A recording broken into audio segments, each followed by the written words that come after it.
E o conflito entre Estados Unidos e Irã já se arrasta por mais de 60 dias. As tensões continuam depois de acordos que não foram assinados e acusações de ambos os lados. Então vamos falar um pouquinho sobre as expectativas com o professor de Relações Internacionais, Lucas Portela. Professor, seja muito bem-vindo. Obrigado por nos atender. Na última semana houve a apresentação de novos acordos que agora vão ser analisados ou estão sendo vistos aí pelo presidente dos Estados Unidos, Donald Trump. E o quanto, com o passar do tempo, a negociação vai custando mais caro e, principalmente, as premissas apresentadas por ambos os lados começam a se tornar cada vez mais inacessíveis no seu ponto de vista. Bom dia. Bom dia, primeiramente agradeço o convite e, de fato, isso que tem acontecido. Essa última proposta de cessar-fogo, ela foi enviada pelo Irã para os Estados Unidos.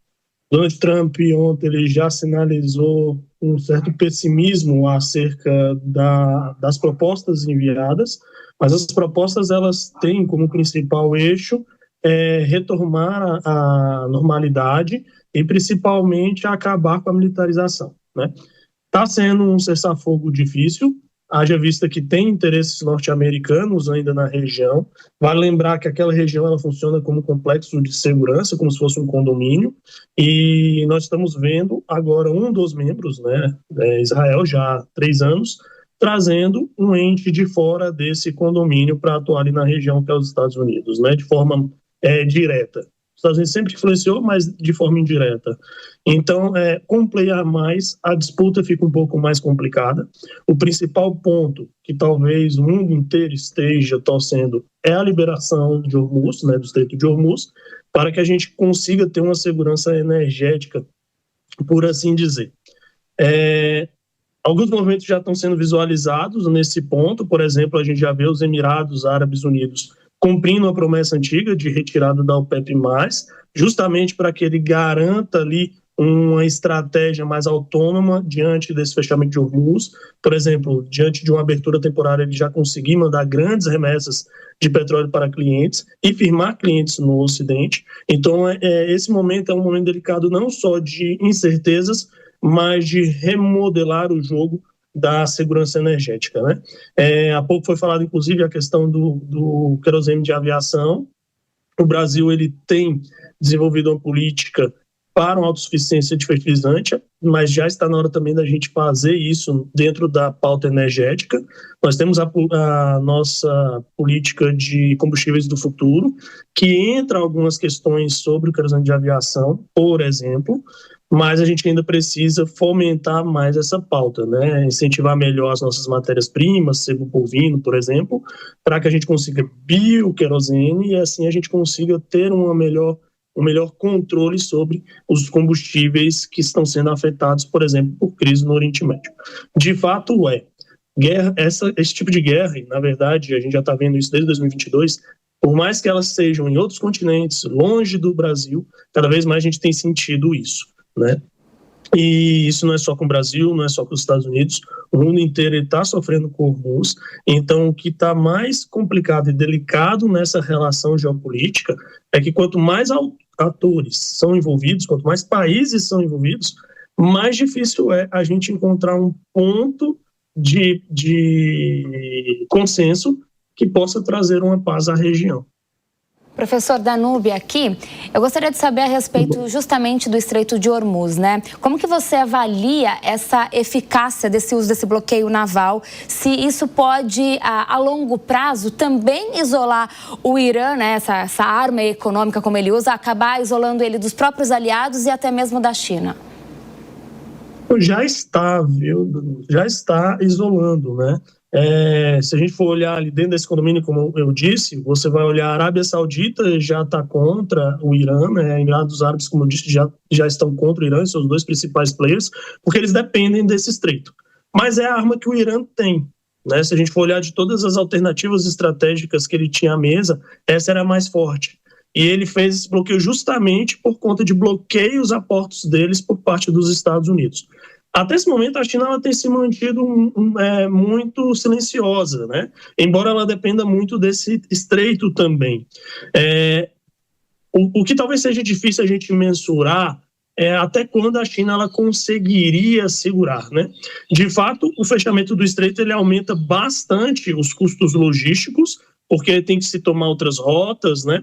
Por exemplo, a gente já tem sentido, aqui no Brasil, provavelmente a China também já tem sentido, aumento em custo de embalagem, aumento em custo de combustível, aumento na parte de frete, né, de seguro.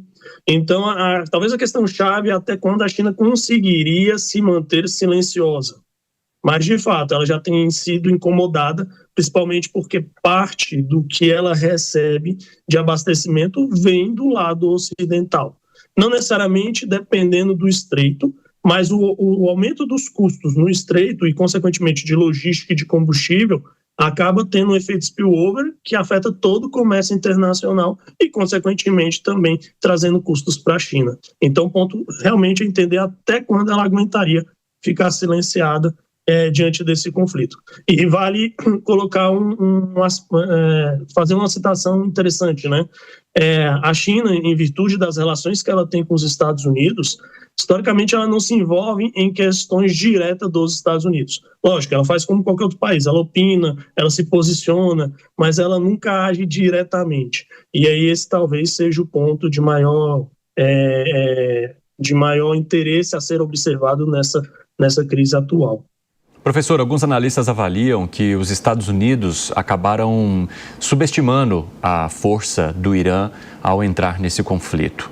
Entenderam que o Irã cairia antes do que de fato aconteceu. O senhor concorda com essa avaliação?